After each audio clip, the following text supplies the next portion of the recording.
I have another swarm happening. This is the second swarm in this week, and they're gathering on this limb. So let's capture another swarm. I think I have a box already put together for them, and we'll see what we can do here. Stay tuned.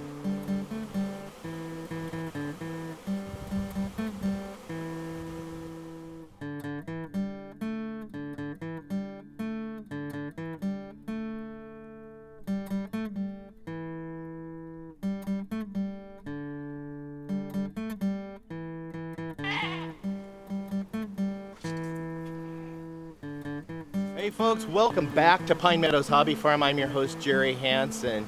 In the bee yard right there, the other day we extracted a hive from this tree back here, but now we've got another swarm over here gathering on this tree. We're going to wait for them to settle down, and then I'm going to try to gently cut them off.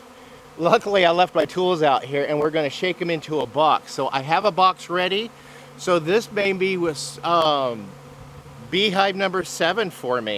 Let's see what we got going on.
Okay, I put the lids on, and I set that at an angle, so I'm going to watch for the sign of the bees to start fanning their butts to indicate that the queen is home.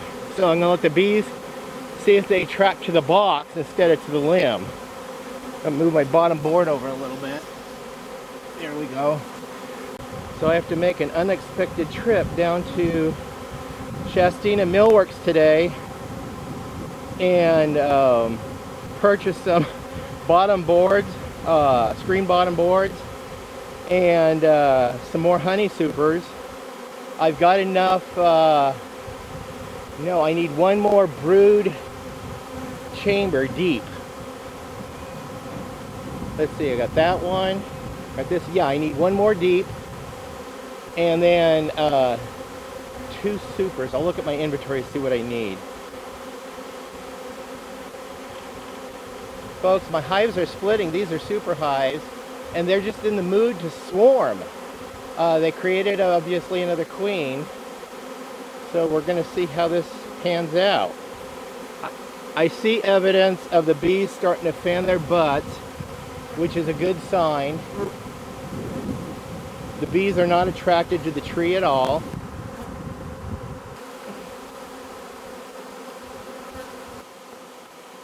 This is the second swarm I've caught. Luckily this was in a very low limb. Now fortunately the bees came to a very low limb, and I didn't have to use the ladder at all, so I was just able to just grab it and set it down in the box, and thank goodness I had another box ready. You know, I'm gonna have to go down and purchase more boxes in case I have more splits, because that's 2 hives that split on me already. So I could anticipate another 2 splits.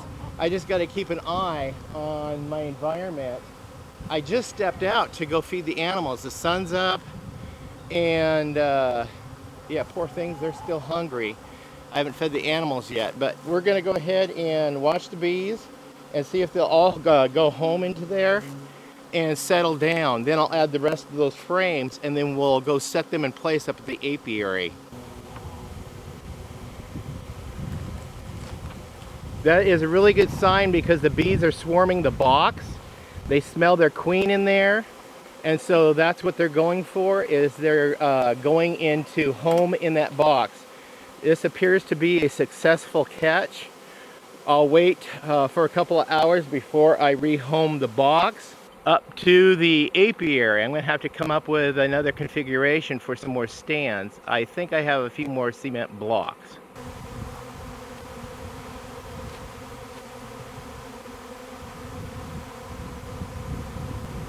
Okay, the bees seem to be settling down. The ladies are fanning their butts, getting everybody else acclimated to the area. Well, they're sending out that signal to for the rest of that split colony to come and tell them the queen is here, we got a home.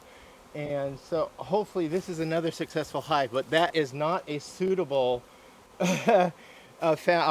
bottom board for them. That is actually a lid that I was scrambling to use something for the bottom, but I'm venting the top, and I've got to do something here.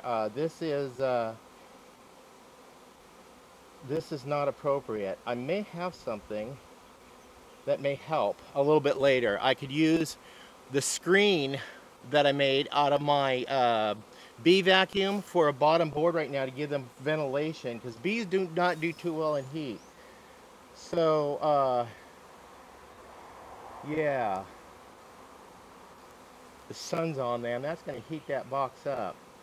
I've got a lot of things to consider here. A lot of things. Let me at least give them some shade from the sun.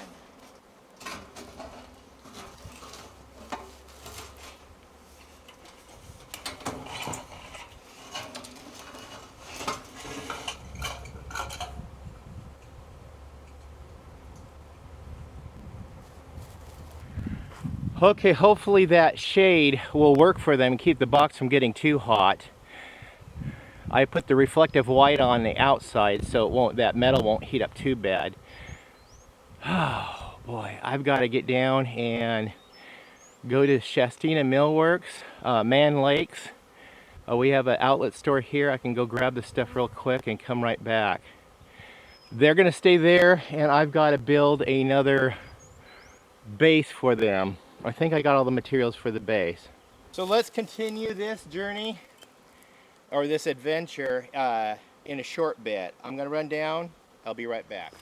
Okay, I'm back. I ran down to Shastina and I got some other products to get me going. I actually have enough for another a total of 4 additional hive setups. I have 2 swarms I caught this week, so we only have 2 more hives to go, just in case 2 more of these hives that I got are ready to split. So we're going to keep our eyes out and try to do a hive inspection to avert a split. And if not, then I can take some frame of brood and make my own splits and sell these hives. Now I can sell a whole hive setup that includes the bottom board, 2 deeps, which are brood chambers, a queen excluder, a honey super with all the frames and foundations, an inner cover and a telescoping cover. The whole setup I can sell full of bees for $500. And that way, all we have to do is in the evening just strap them down, plug the hole while they're all in bed, pick them up, put them in the back of the pickup, and take them to their new location, set them up, and in the morning when they wake up, they have a new home. And then the buyer has a no muss, no fuss beehive, which is already set, which is set in place. But that person I would expect to make a nice level foundation, which is what I'm working on right here. I'm building I'm just resourcing material I have laying around in my resource piles. Yeah, we talked about those earlier, and that's why it's important to keep these resource piles, well, neatly around your homestead. And that way you have something to resource in a pinch. And this is what my new base, it's a temporary base. I'm gonna be putting it together for now. And come on over, and I gotta finish assembling it, and why don't you check out what I'm doing. I'm building this in the same standard as my other friend, stand. I just want to make sure these are spread far enough apart to fit a frame down through there.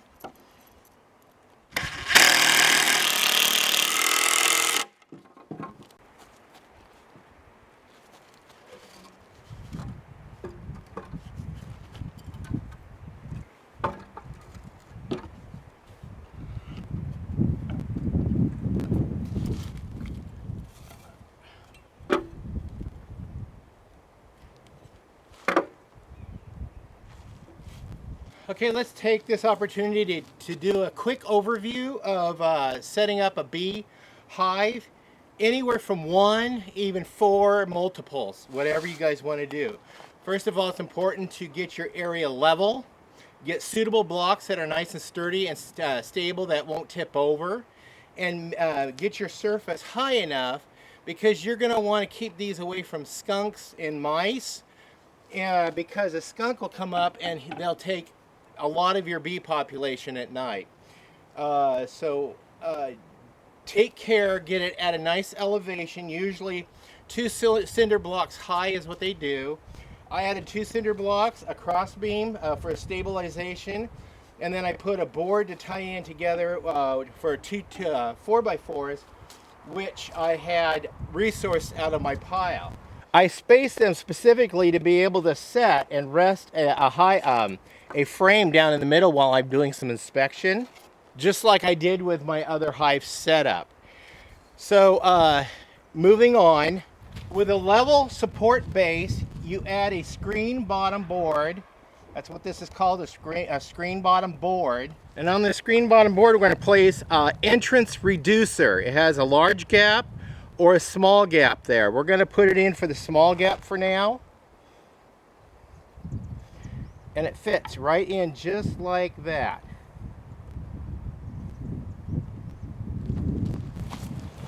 To this, we're going to add what we call a deep or brood chamber. This is where all the business is going to happen with the bees. They're going to make their babies, lay their eggs, set their larvae, this is where all the business is going to happen. To this you add, these are frames with foundation. I chose the plastic pre-molded foundation. This particular model holds 10 frames. You do have an 8-frame model, and you have 5-frame models, and even some 3 frames for nucleuses. So I'm going to load this up.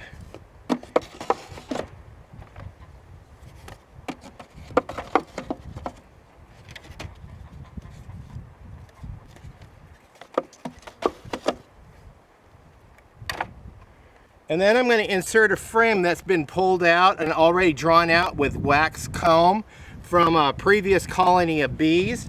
So when I introduce the bees, they won't have too hard to work.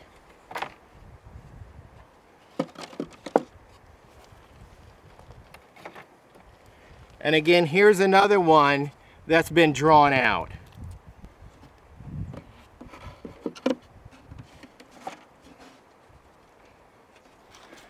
To this you can add, at your option, another deep, 10-frame deep. So we're going to go ahead and load this deep up with 10 frames.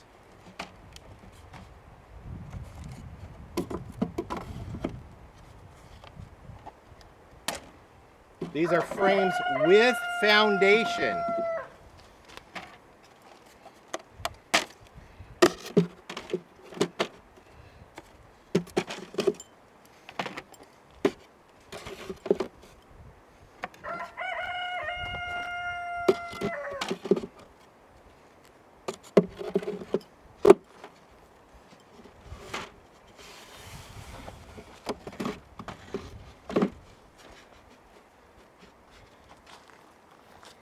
Now during the nectar flow, the honey making season, on top of this you'll want to put a queen excluder. If it's not honey flow, this is where you'll put your inner chamber, your inner cover, and your telescoping lid. So we'll cover those in a minute. Now the wires are close together. This allows for worker bees to pass through here in and out. But the queen, she's too fat to be able to come in and out of that. So we don't want the queen to come up through that. And the reason why we don't want the queen to come up through that is because we do not want her utilizing the cells in the honey super where they're making honey, which was what we're going to be harvesting. We don't want larvae in there. We want to keep all the larvae in the bottom boxes. So that to the top of the queen excluder, we add a honey super. Now you'll note that the honey super is narrower, smaller than a brood chamber or a deep. This is a super, this is a deep. Is because when this is loaded with honey and you're out trying to harvest honey, picking one of these up will be a lot easier because once the frames get all loaded with honey, they are heavy. And if you have deeps loaded with the honey, really heavy, it is almost impossible to handle comfortably. So that's why beekeepers have opted for the honey supers, a much shallower one. So to this we're going to add 10 frames, and of course these frames are shallower than the deeps for the larva or brood, and this holds 10 of these frames.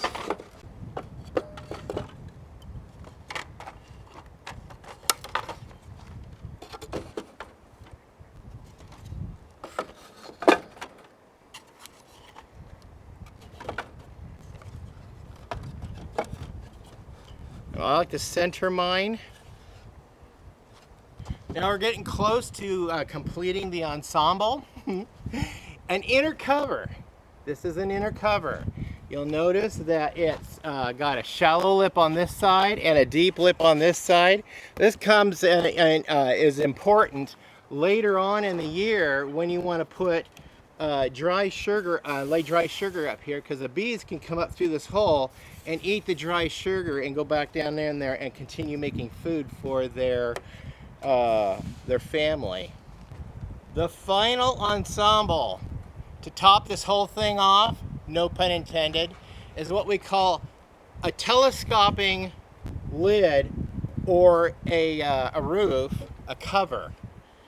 And that fits right down over the top of that, covering and completing, and also making sure water and rain doesn't get inside the hive, because when you get moisture in your hive, oh, bees don't like that. It's not healthy for your bees. So that's a quick overview of the parts of a bee hive. A stable and suitable height base that is level. Preferably a screen bottom board. An entrance reducer. 1 to 2 deeps, or you can do multiples, or also known as brood chambers. A queen excluder sandwiched between the honey super and the brood chamber. The honey super itself, an inner cover, and the telescoping cover, and also filled with frame with foundation. Now I have this hive from the other day. I've got to get home, so we're going to get that in place and home it today, as well as this other hive that the bees seem to be calming down. We can rehome them today too.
Okay, now I got to try to go rehome those bees.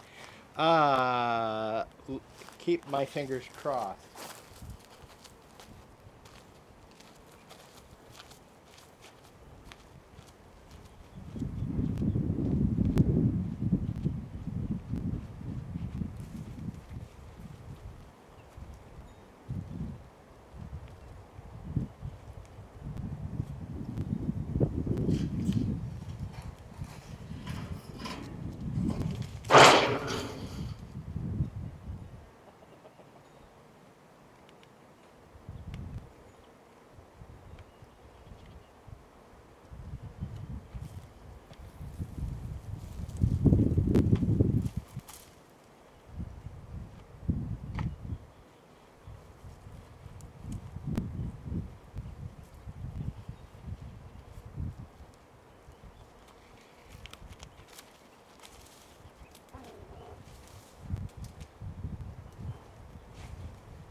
you can see those bees, like I talked about earlier, sticking their butts in the air and fanning that odor to let everybody know this is home.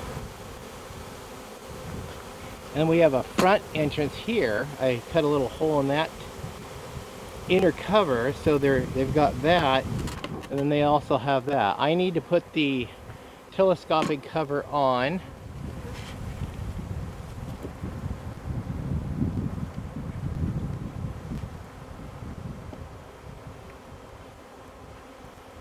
Now that's how I put an apiary together with a couple of swarms that I captured this week alone from what I am assuming splits off of these hives right here, or swarms from these hives. So I got free bees. My hive, my apiary grew by 50%, and now we've got these home. The hive on the end and this one right here.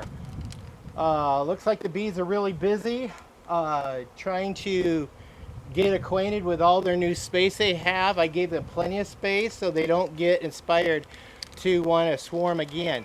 A bee will be triggered to swarm if the hive gets too overcrowded. And when I purchased these hives from my friend, they were full of bees, full of brood. And when the brood hatched, yeah, the bees, they created a queen, and we had a split. So when I moved them here, we gave them the extra boxes. Like they guys have 2 supers. I will watch them. We'll see how they do. I'm gonna come in here in a couple of days and check for eggs, which is proof of life, proof of a queen in there. Hey, look what's happening on the back side of this. I gave them another option for entry. What I did is I put a block underneath the lids, and I did them with those hives as well. So the lids are all blocked open to add extra ventilation, because we're getting into the hot season. And even though we have screen bottom boards on which they sit on to allow for ventilation up through, you cannot let your bees get overheated or even too cold in the winter. So this is one of the methods on making this happen for them. I don't know if you can see this little lady. Her legs are loaded down with pollen. She's just trying to find a way into the hive so she can sit the pollen in to where it needs to go. There's another one.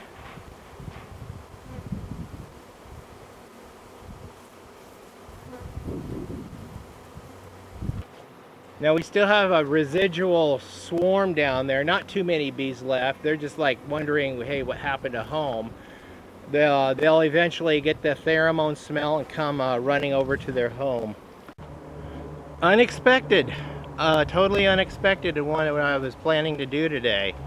I want to get my garden planted. Well, I'm Jerry Hanson, your host here at Pine Meadows Hobby Farm in the beekeeping apiary up here on the homestead. Yeah, started a new apiary today. Had no plans on getting up this morning and starting one, but I had to throw one together. So I did a recap on that and showed you guys the different names of each component in a beehive, and then also a suitable stand for them that's going to be safe for the bees. These bees are doing very well. They seem to be doing too well, because apparently they split twice on me this month, or this week alone. So I got 2 extra hives set up just in case my other 2 hives over here decide to split. I will keep an eye on the apiary like I did the last few days. Yeah, stepped out on the porch this morning to go feed the animals, and I heard that loud buzzing and knew that there was another swarm. So we got her done, took care of the swarm. Luckily this one was in a lower branch, took care of that, so they're home. I'm your host, Jerry Hanson. This is Pine Meadows Hobby Farm. We're a small homestead tucked high in the Cascade Ranges of the Pacific Northwest. Please stay tuned to more videos. You can do that by subscribing, then clicking that bell icon. That alerts you to new videos as I do upload them. Also click share. Sharing our videos on your social media platforms helps us out. Give us a thumbs up, leave a comment, and also be safe and always be kind. I'm gonna go grab a beverage, sit on the porch swing, and relax. I still have to plant the garden, and here we are late afternoon. Bye-bye now.